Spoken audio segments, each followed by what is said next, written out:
दोस्तों, मेरा नाम डॉक्टर अतीक है और मेरे YouTube चैनल पे आप लोग का स्वागत है। आज इस वीडियो में हम बात करने वाले हैं विटामिन D3 का काम क्या है, विटामिन D3 आखिर हमारे बॉडी में किस वजह से इस्तेमाल की जाती है और इसे डॉक्टर हमें क्यों लिख के देते हैं। दोस्तों, विटामिन D3 का सबसे मेन काम हमारी बॉडी में है।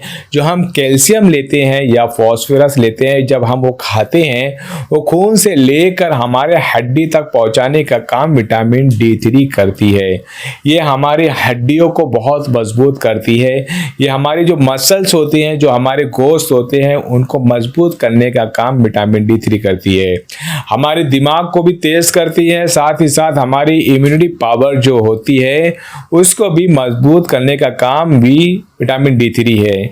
अगर आपको डायबिटीज मेलाइटस है या फिर आपको शुगर बार बार है, शुगर की बीमारी है, शक्कर जिसे हम कहते हैं, अगर उसकी बीमारी है तो उसमें भी डॉक्टर आपको विटामिन D3 वक्फा वक्फे पर देते रहते हैं।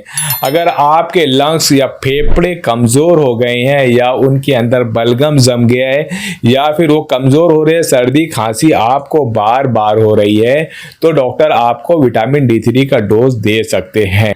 इसकी नॉर्मल रेंज कितना होना चाहिए दोस्तों? अगर इसका 30 नैनोग्राम से कम पर ml अगर कम है तो फिर आपको विटामिन डिफिशियंसी की शिकायत हो सकती है।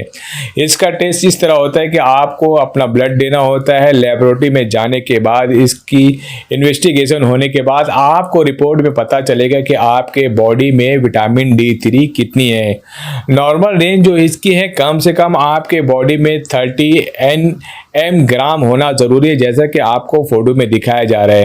इसकी ज़्यादा होने से भी बहुत प्रॉब्लम होती है, क्योंकि वाटर सॉल्युबल नहीं है, ये फैट सॉल्युबल है। अगर आप विटामिन D3 का इस्तेमाल कर रहे हैं तो मेरा ऐसा मशवरा है कि आप अपने डॉक्टर से एक बार कंसल्ट करके उसके बाद ही इस्तेमाल करें तो ज़्यादा अच्छा है।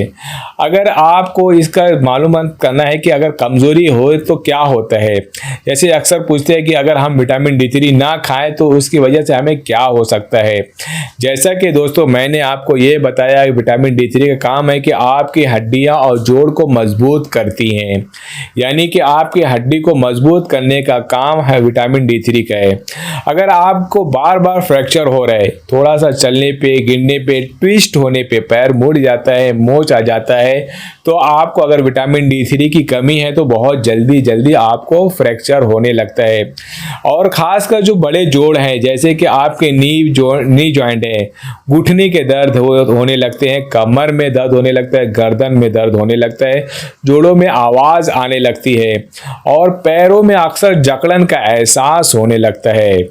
दोस्तों, अगर आप विटामिन D3 की कमी होगी तो तमाम अलामत देखने को मिलती है। मसल्स क्रैम्प आने लगते हैं, हार्ट पेन भी होने लगता है, पसलियों में, सीने में जो पसली होती है जिसे हम रिब्स कहते हैं, जहां ये जॉइंट होते हैं वहां पे भी अक्सर विटामिन D3 की कमी से चेस्ट पेन होने लगता है। ज़्यादातर लोग हार्ट अटैक समझकर इसको बहुत सीरियस ले लेते हैं, लेकिन इन्वेस्टिगेशन करने पर पता चलता है कि उनको विटामिन D3 की कमी की वजह से हार्ट पेन हो रहा है।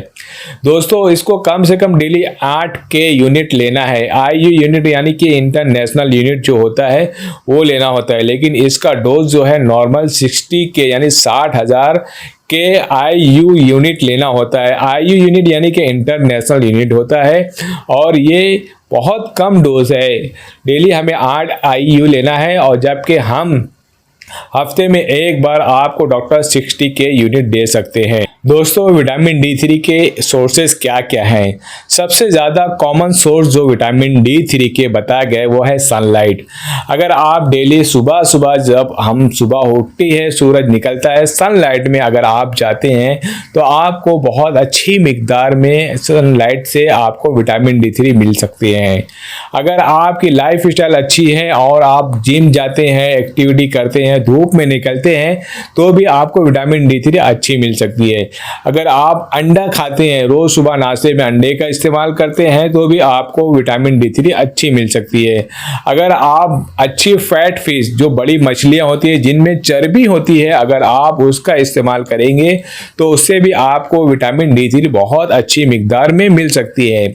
लेकिन अगर आप ये सब ना लेते हुए आप मेडिकल के तौर पर डॉक्टर के पास जाके विटामिन D3 ले तो उसमें क्या मिलेगा। विटामिन D3 के कई सारे सोर्सेज हैं मेडिकल में, जैसा कि नंबर 1 पर सैचेट आता है, जैसा कि आपको फोटो में दिखाया जा रहा है। ये एक सैचेट होता है, इसे एक गिलास पानी में डाल के हफ्ते में एक बार लिया जाता है। इसके बाद आपको कैप्सूल के फॉर्म में दिखाया जा रहा है, एक कैप्सूल रहता है, आपको सेम कंटेंट में कैप्सूल मिलेगा, लेने में आसानी होता है, आप हफ्ते में एक बार इसे भी ले सकते हैं। इसके बाद आपको इंजेक्शन भी आपको देखने को मिला, इंजेक्शन विटामिन D3 का दिया जाता है। अगर आपको बहुत ज़्यादा डिफिशियंसी है और डॉक्टर को ऐसा लगता है इनको बहुत फास्ट ट्रैक पे विटामिन D3 देना है, तो आपको फिर डॉक्टर इंजेक्शन के थ्रू दे सकते हैं। लेकिन दोस्तों अगर आप विटामिन D3 लेने वाले हैं तो आप अपने डॉक्टर से कांटेक्ट करके अच्छी दवा, अच्छी मेडिसिन का सिलेक्शन करके और ब्रांडेड चीज़ ले तो ज़्यादा अच्छा है। क्योंकि दोस्तों ये बार बार मैं इसलिए कह रहा हूँ कि ये फैट सॉल्युबल है, हमारे बॉडी में बहुत दिनों तक घूमते रहता है। अगर आप बहुत ज़्यादा मिकदार में इसे लें तो इसके साइड इफेक्ट भी देखने को मिलते हैं। किडनी में स्वेलिंग आ जाती है, सूजन आ जाती है, किडनी फेलियर के भी चांसेस होते हैं। अगर आपको विटामिन D3 की कमी है तो आप सबसे पहले अपना इन्वेस्टिगेशन कराइए, फिर डॉक्टर के मशवरे से आप इस दवाई को ले सकते हैं।